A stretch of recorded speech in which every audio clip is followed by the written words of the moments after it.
Hello YouTube, I am back with another video, and in this video I just want to give some tips that I think will be pretty useful when it comes to rendering. Now this is mainly for digital art, so most of what I'm saying is not going to really apply to traditional media. Also, these are just my opinions and these aren't really concrete rules, so do what you will with them. So without further ado, let's begin. So number one, the first tip I would give you guys is to try to avoid using completely black and completely white.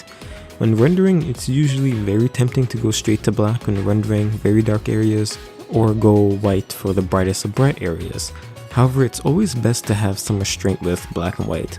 I would even go as far as to say not to go to those extremes in even grayscale paintings. I'm not saying to never use them, but use them for minor touches. For example, the sclera of the eyes shouldn't ever be white. Most times than not, it's usually an off-white. And if you need to go very dark, go dark. However, I would say to do one more thing, which leads me to my second tip. Change the hue when going light to dark. Now, this is something I was really grateful for knowing relatively early in my artistic career, but I still sometimes see people do this, especially when rendering skin. But when you're painting the darker parts of the skin, you want to go darker while at the same time changing the hue. Darker parts of the skin tend to get warmer while lighter parts get cooler. It also helps in making your piece not too washed out, because if you only concentrate making the color lighter and darker, or just adding white or adding black, you could end up with a pretty boring color palette. However, this is not always the case since the context of the piece does matter, which leads to my next tip. Number 3. The material, fabric, context matters. When painting things like clothing or anything with a particular material, you sort of have to change the way you go about rendering it. Now, this may be one where most people are like, no duh, but please let me explain. People tend to draw hair in a way that's always highly reflective, but that could come off as looking like wet hair, or look like the direct source of light is right above them. The same goes for skin. It's not always necessary to give them a strong highlight at the bridge of the nose unless they're soaked or applied Vaseline or something, or they're made out of like metal. And going back to what I said in my last tip, saying that darker parts of the skin tend to get warmer while lighter parts get cooler, it's not always the case if, say, that they're next to a neon or any colored light. That especially goes for white clothing. You really want to be careful with the values and color that's around it, because most times than not, it adopts the relative color.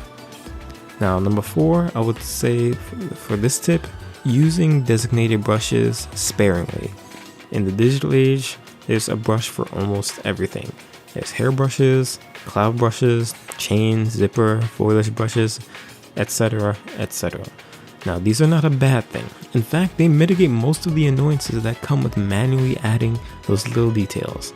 However, overusing them can look a bit amateurish. It's especially so for hair brushes. I would say to find a way to seamlessly blend them in with your artwork, because it looks very obvious when someone has rendered, well, manually rendered, only 10% of the piece and just has a brush to completely stamp in the other 90%. And my 5th and final tip will be to not over-render. Slight implication is usually better than overbearing detail. Now, this tip is something that I personally live by. As someone that mainly uses oil painting brushes, I try to convey everything with that limited tool set. Therefore, I sort of have to find ways to accurately convey what I'm drawing. For example, in this portrait that I did for my friend, when rendering the mustache, I didn't zoom in and go into deep detail with every individual strand of hair. I just got a texture brush and gently went over that area to give the illusion of a slight stubble. I would say to keep this in mind for areas that seem to need lots of intricate detail, because sometimes you don't even need to do much for the solution. The solution can literally be just a single stroke of a brush. Keep in mind, people aren't going to be zoomed in looking at every single detail to see if it's accurate to life.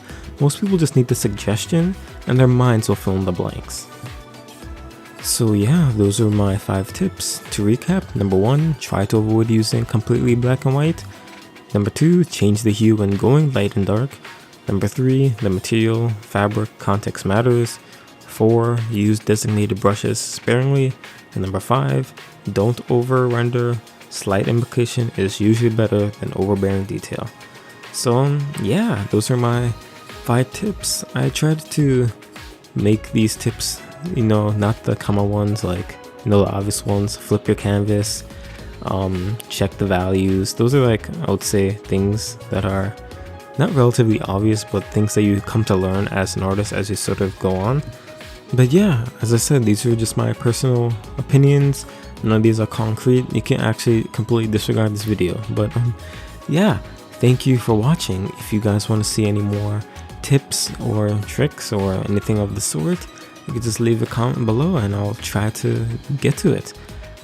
Like the video if you want, and subscribe if you want. And again, thank you for watching this not long-winded video, but yeah, thank you, and hopefully I'll see you in the next one.